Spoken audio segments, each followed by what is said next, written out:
আরও কাছে আসতে পরিষ্কার শুনতে পেলাম শম্ভুদা বলছে, মা আস্তে, একটু আস্তে, তুমি অনেক তাড়াতাড়ি করছো, এরকম চললে তো সমস্যা হবে। সোমা কাকিমা বলছে, জোরে কথা বলিস না বাবা, উঠে পড়বে, মুখটা এদিকে রাখ। জানালা ফাঁকা দিয়ে দেখার চেষ্টা করলাম, স্পষ্ট দেখতে পেলাম দুজনকে। সোমা কাকিমা জবা ফুল নিয়ে বসে আছে, আর শম্ভুদা জবা ফুল নিয়ে কি যেন করছে। আমার নাম সৌগত ঘোষ, 18 বছর বয়স।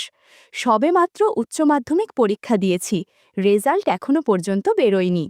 আমি পড়াশোনায় একেবারে ভালো নই, আমার আর পড়াশোনা হবে না, তাই ভেবে নিয়েছি পরের বছর থেকে পারিবারিক কাপড়ের ব্যবসাতে নেমে পড়ব।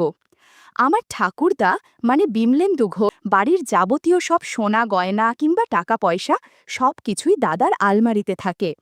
আমরা সব নাতি নাতনিরা ঠাকুরদাকে দাদা বলেই ডাকি। এক কথায় দাদার পারমিশন ছাড়া বাড়িতে একটা পাতাও বাড়ে না। বাড়ির সকলে দাদাকে খুব যেমন ভয় পায় তেমনি সম্মানও করি। দাদার কথা না শোনার সাহস কারোর নেই। কারোর টাকার দরকার হলে দাদাকে এক একটা টাকার হিসেব দিতে হয়। এই দিক থেকে আমি খুব বড়লোক, দাদা আমাকে খুব ভালোবাসেন, আমি ওনার চোখের তারা। একমাত্র আমাকেই দাদার কাছে টাকা পয়সার হিসেব দিতে হয় না। আমি যখন যাই চাই দাদা আমাকে তার থেকেও অনেক বেশি দিয়ে দেন। আসলে প্রথমবার যখন ব্যবসায় লোকসান হয়েছিল তখন দাদারও শরীর খুব অসুস্থ হয়ে পড়েছিল। সবাই ভেবেছিল দাদা হয়তো আর বাঁচবেন না। ঠিক ওই সময় আমার জন্ম হয়। জন্মের 1 সপ্তাহের মধ্যেই দাদা একেবারে সুস্থ হয়ে ওঠেন, আর ব্যবসায়ও উন্নতি হয়। তাই দাদার কাছে আমি হলাম ওনার রক্তমুখী নীলা। আর দাদি মানে আমার ঠাকুমা সাধনা দেবী সারা দিন দাদার সেবা আর পুজো পাঠ নিয়েই থাকেন। আমার বাবারা 3 ভাই আর 2 বোন।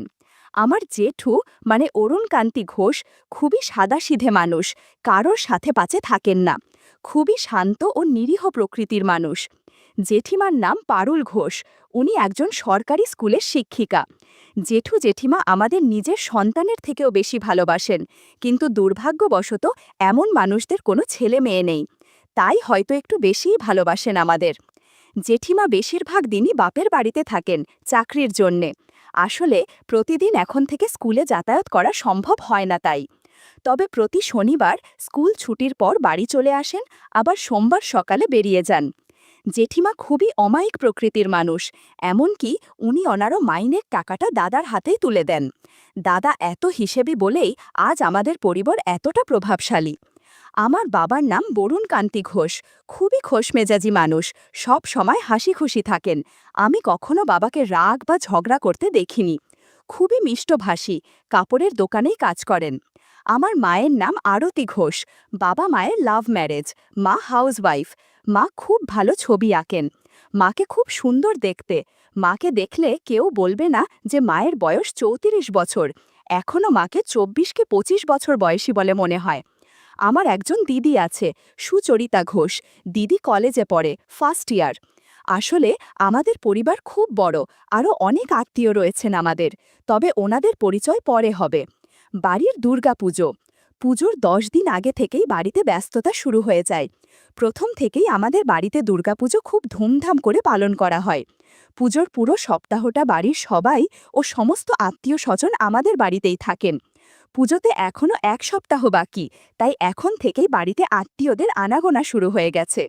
অনেক বড় বাড়ি আমাদের, অনেকগুলো শোয়ার ঘর রয়েছে, তাই এই সময় বাড়িতে থাকা নিয়ে কোনো অসুবিধে হয় না।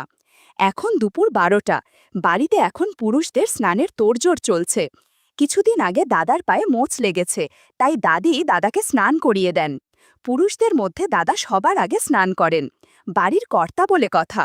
মা কাকিমারা বেলা 11টার আগে স্নান সেরে নেন। আমি এসেছি আমার এক বন্ধু বিশালের বাড়ি পুজোর নিমন্ত্রণ নিয়ে।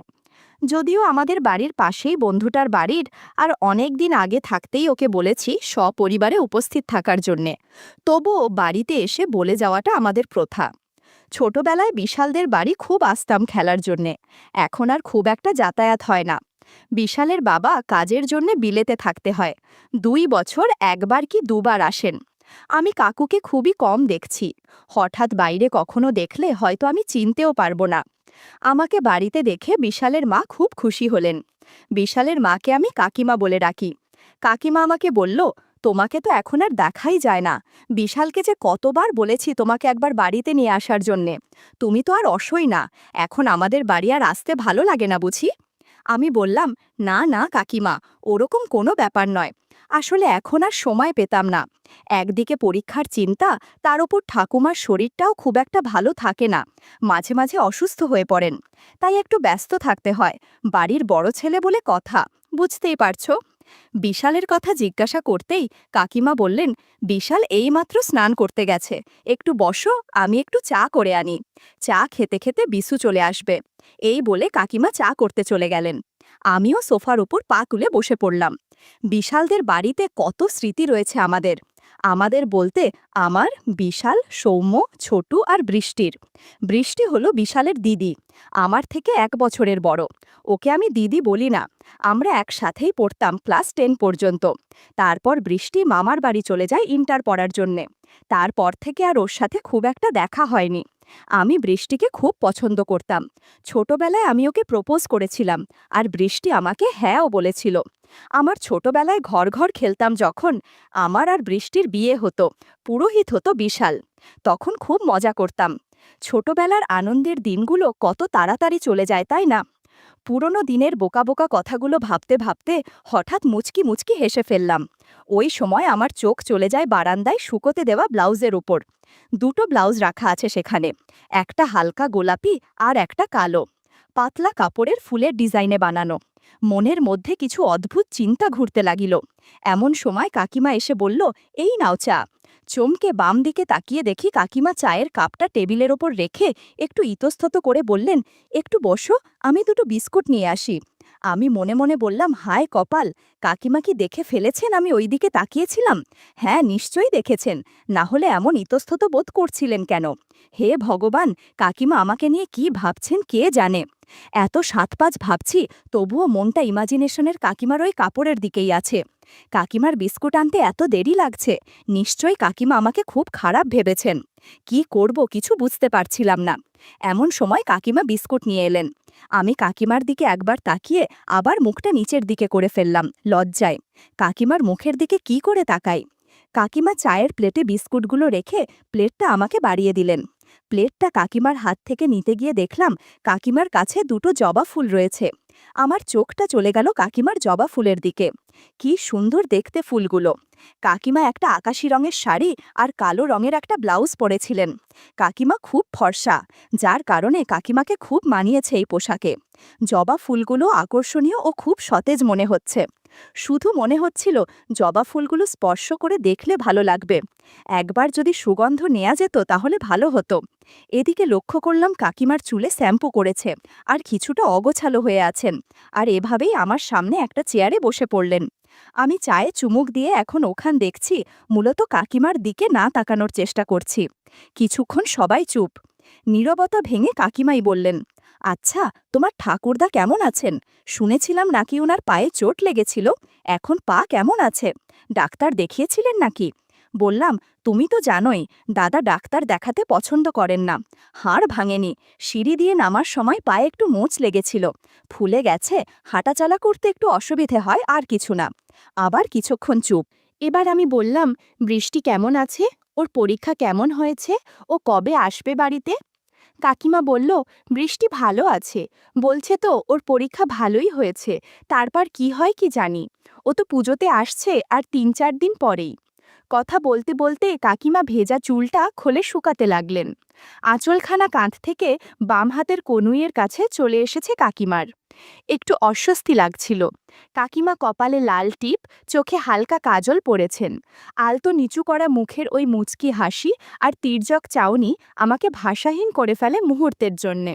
সত্যি, কাকিমাকে আমার অপরূপ সুন্দরী লাগতে শুরু করেছিল ওই মুহূর্তে।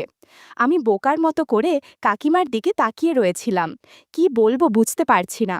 খামখেয়ালিভাবে বারান্দার ওই শুকতে দেয়া ব্লাউজগুলোর দিকে আবার তাকিয়ে ফেলি।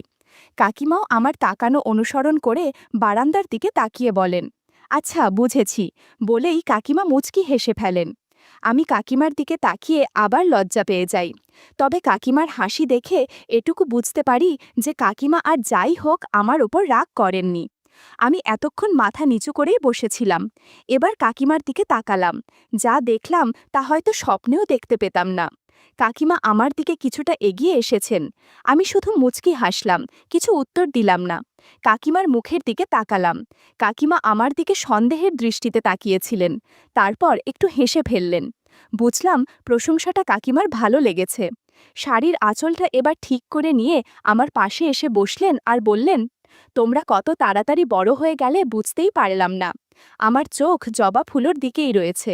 কাকিমা হেসে বললেন, দুষ্টু কথা অনেক হয়েছে, এবার চাটা খাও, ঠান্ডা হয়ে যাবে তো। এই বলে দাঁড়িয়ে পড়লেন।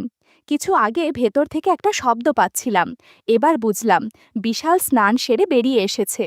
বিশাল বলল, মা, ওকে খাবার না খাইয়ে পাঠাবে না, আমি কাপড়টা ছেড়ে আসি। এই বলে বিশাল ওপরে চলে গেল। কাকিমা আমার দিকে তাকিয়ে হাসতে হাসতে বলেন, খেয়ে যেও, বাকি কথা পরে হবে। কাকিমা রান্নাঘরে চলে যান খাবার বাড়তে। খাওয়া দাওয়া করে বাড়ি চলে আসি। পঞ্চমীতে বিশালরা আমাদের বাড়ি আসবে। কাকিমার সাথে এই ব্যাপারে একটু গভীর কথা বলা যাবে। খুব উত্তেজিত আমি। বিকাল 4টে বাজে। আজকে আবার পুজোর কেনাকাটা করতেও তো যেতে হবে। বাড়ির মহিলাদের সাথে কাপড় কেনাকাটা করতে যাওয়াটা বড় ভয়ঙ্কর ব্যাপার। তার ওপর আমি একমাত্র পুরুষ যে বাড়িতে আছি। এর মানে আজকে সবার কাপড় বোয়ার দায়িত্ব আমার। মা, কাকিমা, দিদি, ছোট পিসি আর আমি পৌঁছে যাই দোকানে। জেঠিমা কিছুক্ষণ পরেই চলে আসবেন স্কুল থেকে। যাই হোক, কেনাকাটা করে বাড়ি পৌঁছলাম রাত 8:30। তখন দাদা আর শক্তিবাবু বৈঠক ঘরে বসে গল্প করছিলেন। খুব জ্ঞানী ব্যক্তি। যখনই বাড়ি আসেন, বাড়ির সকলে ওনাকে হাঁটু গেড়ে প্রণাম করেন। উনি সবাইকে বুকে জড়িয়ে নিয়ে বলেন, শুভম। মা সবার শেষে শক্তিবাবুকে প্রণাম করতে গেছেন। শক্তিবাবু মাকে একটু বেশিক্ষণ আশীর্বাদ করলেন। মাথায় হাত বুলিয়ে দিতে দিতে বললেন, আরতি, কিছুদিন থেকেই লক্ষ্য করছি তোমার মনটা বড় চঞ্চল। মনকে স্থির করো। অনেক দিন তোমার হাতে চা খাইনি, 1 কাপ চা নিয়ে এসো তো দেখি। খেয়াল করলাম মা এতক্ষণ শক্তিবাবুর আশীর্বাদে যেন কোথাও হারিয়ে গেছেন। ঠোঁটের কোণে মিষ্টি হাসি নিয়ে বন্ধ চোখে মা কেমন যেন ঢলে পড়েছেন শক্তিবাবুর ওপর। চমক ভাঙল যখন দাদা বললেন, মেজ বৌমা, ঠাকুরমশায়ের জন্য 1 কাপ চা করে নিয়ে এসো, যাও। মা চলে গেলেন। আমিও রুমে চলে এলাম। দরজা খুলতেই দেখি দিদি শুধু লেগিংস পরা রয়েছে। হঠাৎ দরজা খোলার আওয়াজ পেতেই দিদি পেছন ফিরে তাকালো। একটু অপ্রস্তুত হয়ে গেলাম। খেয়াল করলাম দিদির কাছে দুটো গোলাপ ফুল আছে। গোলাপ ফুল এখনও সতেন নুইয়ে পড়েনি। বন্ধুরা, তোমাদের একটা কথা বলি। রাতে আমি দিদির সাথে ঘুমাই। অনেক সময় দিদির অজান্তে ওই গোলাপ ফুল স্পর্শ করে দেখি। যাই হোক, আচমকা ঘরে ঢুকতেই দিদি বলল, তোকে না কতবার বলেছি রুমে ঢোকার আগে দরজায় টোকা দিবি। তুই ইচ্ছে করেই করিস এগুলো, তাই না? বাইরে যা, আমি কাপড় পরি, তারপর তুই আসিস। যা বাইরে। আমি বললাম, বুঝতে পারিনি তুই ছিলি ভেতরে, আমি বাইরে চলে যাচ্ছি। বলেই বাইরে চলে আসলাম। দরজায় টোকা দেওয়ার কথা যে আমি ভুলে যাই তা নয়, আসলে গোলাপ ফুল দেখার জন্যে আর নক না করে সোজা ঘরে ঢুকে পড়ি। বাইরে কিছুক্ষণ অপেক্ষা করার পর দিদি বেরিয়ে গেল। যাওয়ার সময়ে আমার দিকে কটমট করে দেখে গেল। আমি আর কোনো কথা না বাড়িয়ে রুমের ভেতরে গিয়ে কাপড় পাল্টে নিলাম। বারবার মাথার মধ্যে বিশালের মায়ের কথা আর একটু আগে দিদির কথা ঘোরাঘুরি করতে লাগলো। অদ্ভুত অনুভূতি হচ্ছিল। মনে হলো টিউবওয়েলের পানি ছাড়লে ভালো হবে। আমি জানি দিদি জামা কাপড় কোথায় রাখে। দিদির কিছু বিশেষ কাপড় হাতে নিলাম আর টিউবওয়েলের জল ছেড়ে দিলাম। খেয়াল নেই যে দরজা খোলাই আছে। ইতিমধ্যে সৌম্য, মানে আমার কাজিন ভাই, ঘরে ঢুকে এসেছে। ওরা এই মাত্র মামাবাড়ি থেকে ফিরেছে। আমি সৌম্যকে দেখে তাড়াহুড়ো করে দিদির কিছু জিনিস লুকানোর চেষ্টা করলাম, কিন্তু পারলাম না। ও এর মধ্যেই দেখে ফেলেছে। আমাকে দেখে হেসে দিল। আসলে আমরা দুজনেই এক ধরনের। আমি বললাম, সৌম্য, প্লিজ কাউকে বলিস না, প্লিজ ভাই, না হলে আমি মরে যাব, প্লিজ। সৌম্য বলল, আরে না রে, এসব কথা কাউকে বলা যায় নাকি? আমি কাউকে বলবো না, তুই চিন্তা করিস না। কিন্তু তোর কি মাথা খারাপ নাকি? ওটাতে জল ফেললে দিদি বুঝতে পারবে, তখন কি করবি তুই? আমি বললাম, আরে কিচ্ছু হবে না, এসব কি তুই ভাবিস না।